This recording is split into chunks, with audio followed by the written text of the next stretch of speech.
Hi everyone, my name is Liz I Read, and today I'm going to be reviewing the book The Iron Raven by Julie Kagawa. So this is book 8 in the Iron Fey series. I have some reviews if you want to check them out for books 1, 2, 3, I think, so the first original trilogy. I don't have any other reviews for the rest of the series, unfortunately, but this is her latest release in this series. I didn't anticipate her continuing on with the series. I'm a little bit surprised, but I'm also really excited to continue on in this world. This series has a special place in my heart, so I was really excited, and this was a really good installment in the series. I will let you know that there will be spoilers for the previous book, so if you do not want to be spoiled, I suggest that you leave this video and come back when you've read the rest of the books. So this one is the continuation of the previous books. I am debating whether or not you necessarily have to read the previous books. I have mixed feelings about it. In a lot of ways, I would say maybe read the rest of the books, especially if you're interested in this series anyways. But if you don't want to go through all that material, I think you could probably get away with just picking this one up. They explain a lot of things in here to help you along with the story without having known everything. And I do believe this is kind of like its own thing, this own story. And we're following Puck for the first time. The only other time we follow Puck is from a short story. But this is basically his trilogy, I believe. At least this book is from his perspective. Puck, he was in the previous novels. I think he's been in every novel in this series. And he's definitely one of the main characters in the story. From the original series, he was best friends with Megan, and the first trilogy was Megan's trilogy. And they were best friends. He was looking out for her, and she finds out she's half Fey, and she has her own story, her own journey, and her own love story. And then the second trilogy was following Megan's son and his story and his journey. And then this one is Puck's journey and his love story.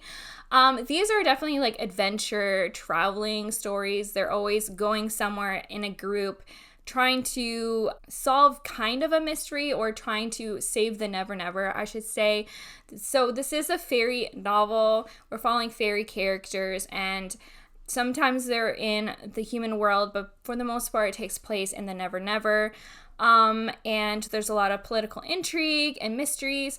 In this story specifically, there's a new evil in the Never Never, and Puck helps Kieran, who is the king of the Forgotten, to try and track down this new evil that is threatening the Never Never. They do face it eventually, but they're learning that it is a really hard enemy to beat. Even the most powerful Fae in the Never Never are finding it hard to kill this thing, and so they go to Megan and Ash to the Iron Kingdom to seek help and see if they can help them track down this new enemy. So we're following it from Puck's perspective. The things I liked about this novel was we got further backstory on Puck's life. We get to see him before even meeting Megan. So there are some flashbacks that I really enjoy to kind of further explore his character and understand him better.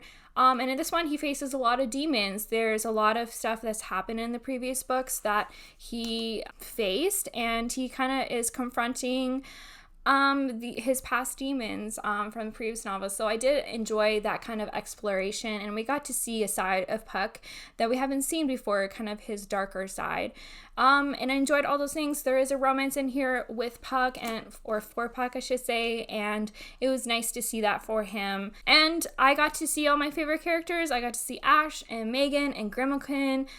There is a new character in here. Her name is Nyx. She is a Forgotten, and a Forgotten is basically someone who's slowly fading away. That's how fairies die in this world, is they just eventually fade away. Basically, the way fae are stay alive is from humans, like faith in fairies, basically.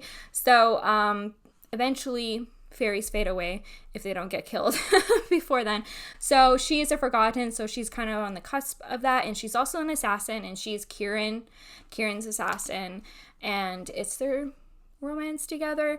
I really enjoyed this. It was a lot of fun. I enjoy these adventure stories, and I think that's what I enjoy about these novels the most, is the action, the fantasy, the world, the characters. Even though it was nice to see Puck, develop feelings and a relationship for someone, It wasn't my favorite. It wasn't exactly what I was hoping for him, but it was fine. I didn't hate it or anything. So in the end, I'm giving this 4 stars. I do definitely recommend this book. I think my favorites so far are still maybe book 4 in the series. I just like being in this world and I just like hanging out with these characters. And so I do plan on continuing on with this series and I do recommend it. That is it for this video. If you've read this book before, I'd love to know your thoughts and opinions about it. Have you enjoyed it? Have you enjoyed the previous books as well? I would love to know. I'd love to have a conversation with you. If you like this video, please give it a thumbs up. Please subscribe. If you've not done so, you can follow me on Goodreads and Instagram. And you know what? I want you to keep reading. Bye.